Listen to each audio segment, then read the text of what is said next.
Hi, everybody. I'm Candace.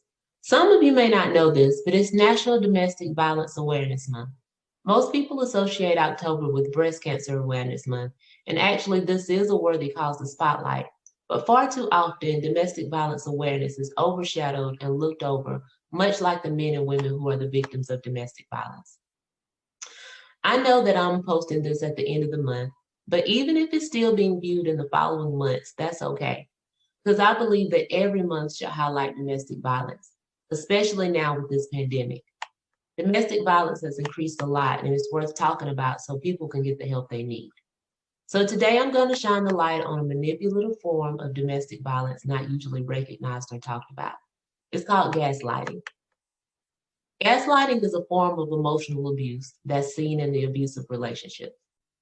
Oh, so you thought domestic violence was just hitting and kicking and pushing and choking and slapping. No, that's just the physical part of it. No, emotional abuse, verbal, sexual, economical, and even spiritual abuse all fit under the umbrella of domestic violence. In fact, the definition of domestic violence is a pattern of abusive behaviors in a relationship that's used by one partner to gain or maintain control over another intimate partner. And another name for domestic violence is intimate partner violence. And the control is usually experienced through coercions, threats, intimidation, and invalidation. Invalidation is where the abuser will make you feel like your feelings just don't matter. And it may be hard for some to believe, but some people feel that emotional abuse is worse than physical abuse because bruises eventually heal and fade, but the aftermaths of emotional abuse for some last a lifetime. In reality, though, any form of abuse will have some type of negative effects on our emotions. And the sad part is that although emotional and verbal abuse impacts a person so negatively, it's really hard to prove. And because of that, some people just don't get the help they need. So today, I'm going to shine the light again and give more knowledge about this issue, and maybe you can share it and help somebody else gain knowledge as well.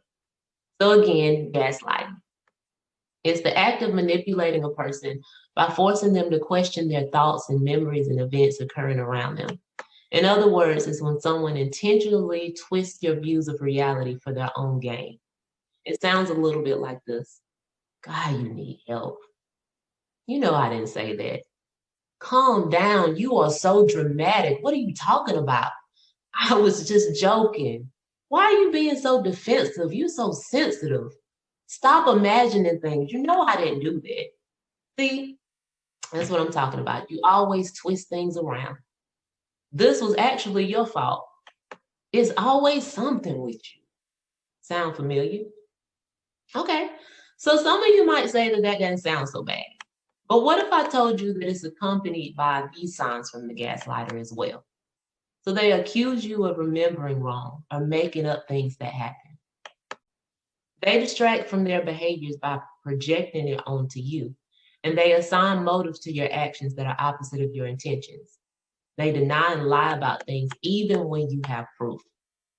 They refuse to talk about their behavior, and they're very dismissive of your feelings. So if your opinions or values or belief don't match theirs, then of course your opinions, thoughts, and beliefs are wrong.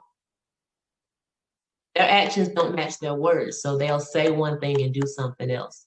And they're really, really good about voicing their opinions and their disappointment of you and your actions and thoughts openly, of course, in front of other people. And then they're saying it for your own good. Of course, all of a sudden now the gaslighter portrays themselves as being the victims. And they do this intentionally to make the victim lose trust in themselves so that he or she can gain control over you. Over time, the victim begins to question themselves constantly. They start to feel small and ashamed. They struggle to make decisions and they second guess themselves and what they might say or what they've heard. And they wonder if they really are being too sensitive, if they really are overreacting or being too hard on the gaslighter. They even find themselves apologizing all the time and they don't even know what they did wrong. So you also find yourself thinking really hard about what you say or what you do so that your words won't be misconstrued or twisted by the gaslighter. They even question their own worth and begin to expect to be mistreated, believing that they don't deserve to be treated any better. A victim of gaslighting can be pushed so far that they question their own sanity. They start thinking that they might even be crazy. So how do we extinguish gaslighting? Number one, recognize the patterns. Gaslighting only works when the victim isn't aware of what's going on.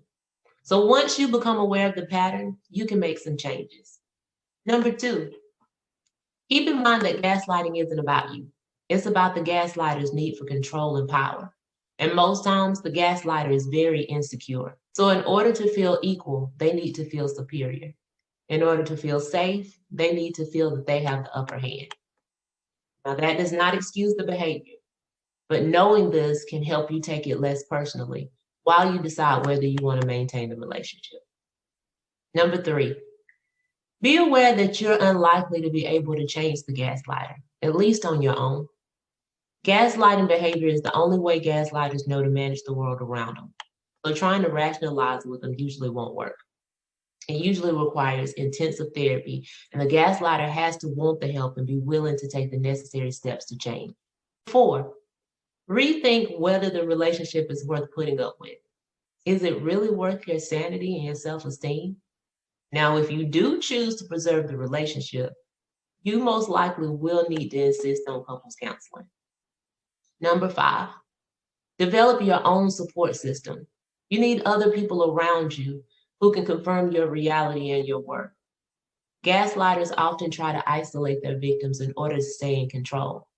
And they'll repeatedly tell the victim that they're the only person who really loves them and understands them. But then they go behind their back or even in front of them and talk negatively about them.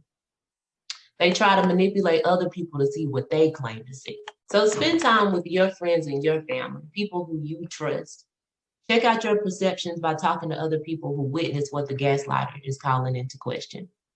Number 6, work on rebuilding your self-esteem.